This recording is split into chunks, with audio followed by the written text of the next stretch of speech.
Hello everyone.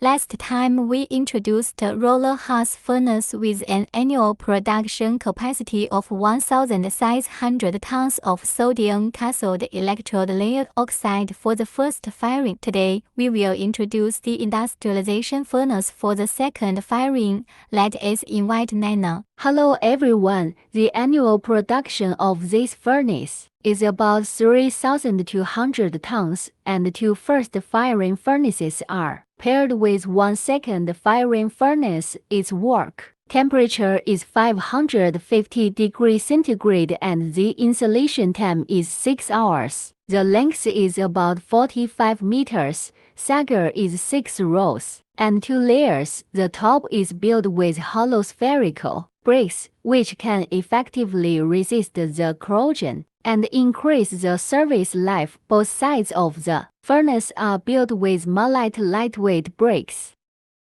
The upper heating element adopts a high-purity aluminum oxide protective tube which can effectively isolate the corrosive atmosphere from the corrosion of the heating element and greatly increase its service life. The kiln adds an oxidizing atmosphere at the bottom, and both sides have porous and uniform air intake. The atmosphere enters the furnace after preheating through the insulation layer and equipped with 2 sets of air and oxygen intake pipelines. This furnace is also equipped with alarms for broken rollers, abnormal temperatures, and abnormal frequency converters. PLC are made from Japanese or German brands, making the operation of the kiln more stable.